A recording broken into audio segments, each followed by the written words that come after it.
Panorama group, जो सोचता है वो करता है। नमस्कार, आप देख रहे हैं न्यूज हाट। मैं हूं आपके साथ रितेश शर्मा। बिहार में पहले चरण का मतदान समाप्त हो चुका है। इस बार पिछले विधानसभा चुनाव के मुकाबले ज्यादा वोटर मतदान के लिए बाहर निकले। एसआईआर के बाद अपनी संवैधानिक मौजूदगी दर्ज कराने के लिए 64% वोटरों ने मतदान किया। अब वोटिंग क्यों बढ़ी? विपक्ष का दावा है कि यह नीतीश कुमार के खिलाफ एंटी इनकम्बेंसी का नतीजा है। एनडीए इसे अपनी जीत मान रही है। दावे कई हैं, मगर दाव पर नीतीश कुमार हैं। राजनीतिक हलकों में 2025 का विधानसभा चुनाव नीतीश कुमार का आखिरी चुनाव माना जा रहा है। सुशासन बाबू नीतीश सबके हैं जैसे तमगों से नवाजे जा चुके नीतीश कुमार क्या 10वीं बार शपथ लेंगे या नहीं?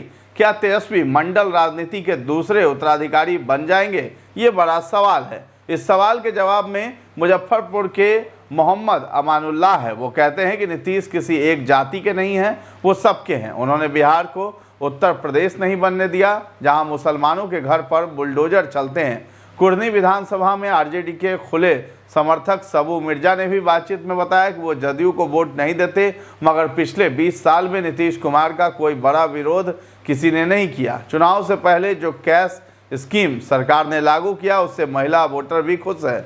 चुनाव में एंटी इनकम्बेंसी नजर नहीं आ रहा है। बीजेपी भी अली और बजरंग बली का जिक्र नहीं कर रही है। आरजेडी जंगलराज के यादों को मिटाने में खर्च हो रही है। बिहार में चुनाव नीतीश कुमार की खींची लकीर पर ही हो रही है। तो 40 साल की सक्रिय राजनीति में समाजवादी नीतीश कुमार की शुरुआती छवि संघर्ष करने वाले नेता की रही है। बाद में वो ऐसे राजनेता के तौर पर उभरे जो राजनीतिक सूझबूझ से लालू यादव को सत्ता से बेदखल किया। 20 साल बिहार के न सिर्फ सीएम रहे, बल्कि बिहार की राजनीति को अपने इशारे पर चलाते रहे हैं। चुनाव में उनकी पार्टी की सीटें घटती बढ़ती रही हैं, मगर उनकी सत्ता स्थिर रही। बिहार में बनते बिगड़ते गठबंधनों का खूंटा बने रहे हैं। खास ये रहा है कि बीजेपी हो या आरजेडी, जो भी विपक्ष में रहा हो, नीतीश कुमार के खिलाफ एंटी इनकम्बेंसी का माहौल नहीं बना पाया है। अपनी छवि और राजनीतिक रिश्तों को ऐसे संभाला कि विपक्षी दल के नेता भी नीतीश कुमार पर व्यक्तिगत हमले नहीं कर पाए। खास बात यह है कि सीएम रहने के दौरान उन्होंने कभी भी विधानसभा चुनाव नहीं लड़ा। नीतीश कुमार देश के चुनिंदा राजनेताओं में शामिल है जिनके पास लंबे समय तक मुख्यमंत्री रहने का अनुभव है। वो 8 महीने छोड़कर 2005 से 2025 तक मुख्यमंत्री रहे। 2014 के लोकसभा चुनाव में जदयू की हार के बाद उन्होंने सीएम की कुर्सी छोड़ दी थी। हालांकि वो फरवरी 2015 में फिर मुख्यमंत्री बने। वो अभी तक 9 बार सीएम पद की शपथ ले चुके हैं। जेपी आंदोलन से राजनीति शुरू करने वाले नीतीश कुमार 1985 में पहली बार विधायक चुने गए। 1989 में बाढ़ लोकसभा क्षेत्र से पहली बार सांसद बने और लगातार चुने जाते रहे। तो नीतीश कुमार वीपी सिंह की सरकार में कृषि राज्य मंत्री और अटल बिहारी वाजपेयी की सरकार में रेल और भूतल परिवहन मंत्री रह चुके हैं। 1 मार्च 1951 में पैदा हुए नीतीश कुमार ने 1972 में बिहार कॉलेज ऑफ इंजीनियरिंग से इलेक्ट्रिकल इंजीनियरिंग की डिग्री हासिल की है। कुछ दिनों तक बिहार राज्य बिजली बोर्ड में काम भी किया। जेपी आंदोलन से जुड़ने के बाद लोक दल में शामिल हो गए।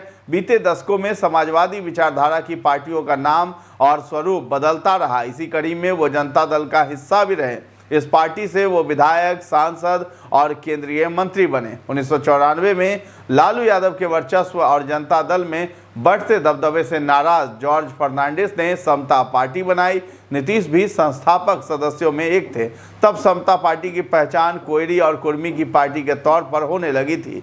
नीतीश कुमार ने लालू यादव पर पिछड़ों की हक की लड़ाई में कुर्मी जाति की अनदेखी का आरोप लगाया था। तो जब बिहार की राजनीति में उठा पटक का दौर चल रहा था, तब बीजेपी भी अपने जनाधार के लिए जातीय समीकरणों की तलाश कर रही थी। अविभाजित बिहार में बीजेपी सवर्ण और वैश्य और आदिवासी इलाके में जनाधार बना चुकी थी। लालू यादव की ओबीसी पॉलिटिक्स की काट के लिए उन्हें ओबीसी नेता की जरूरत थी। केंद्र में गठबंधन की राजनीति का दौर शुरू हो चुका था। 1996 में समता पार्टी बीजेपी के नेतृत्व वाली एनडीए में शामिल हो गई। रणनीति के तहत बिहार में एनडीए के नेतृत्व की कमान नीतीश कुमार ने खुद संभाली। 2000 में बिहार विधानसभा में किसी दल को बहुमत नहीं मिला। एनडीए के नेता के तौर पर नीतीश कुमार 3 मार्च 2000 को सीएम पद की शपथ ली। बहुमत नहीं होने के कारण 7 दिन बाद ही उन्होंने इस्तीफा भी दे दिया था। शरद और जॉर्ज फर्नांडिस जैसे जदयू के दिग्गजों पर हावी भी रह चुके हैं। 2000 में कुछ दिनों के लिए नीतीश कुमार का सरकार बनाना और फिर इस्तीफा 2005 के विधानसभा चुनाव से 5 साल पहले चली गई रणनीति थी। यह दाव अटल बिहारी वाजपेयी की 1996 में बनी 13 दिन की सरकार की तरह थी। लोगों को संभावित बदलाव के बाद नए नेतृत्व की झलक मिल चुकी थी। इसका असर भी इतना था कि जब चुनाव हुए तो एनडीए को पूर्ण बहुमत मिला। इसके बाद से 20 साल तक बिहार नीतीश कुमार के शासन में चला। 2003 में समता पार्टी को नया नाम मिला, जनता दल यूनाइटेड। जदयू में शरद यादव, जॉर्ज फर्नांडिस जैसे दिग्गज राजनेता रहे, मगर पार्टी नीतीश के इशारों पर ही चलती रही। तो 2 दशक के शासन में नीतीश कुमार 4 बार 2014, 17, 22 और 23 गठबंधन के सहयोगी बदले। 2014 और 2022 में वो आरजेडी के साथ महागठबंधन में गए, फिर वापस एनडीए में लौटे। उन्होंने 2015 में विधानसभा चुनाव आरजेडी के साथ लड़ा था।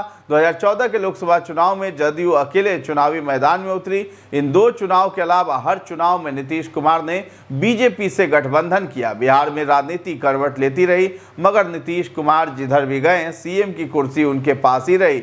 2025 के विधानसभा चुनाव में जेडीयू और बीजेपी 101 विधानसभा सीटों पर चुनाव लड़ रही है। राजनीतिक जानकारों का मानना है कि नीतीश कुमार अपने राजनीतिक जीवन का अंतिम चुनाव लड़ रहे हैं। ये नैरेटिव काफी चर्चा में है। संभव है कि 14 नवंबर को बिहार उन्हें जीत के साथ एक और कार्यकाल तोहफे में दे दे। तो फिलहाल इस खबर में इतना ही। न्यूज़ हाट के साथ बने रहें और अभी तक हमारे चैनल को आपने सब्सक्राइब नहीं किया है तो जरूर कर लें। धन्यवाद।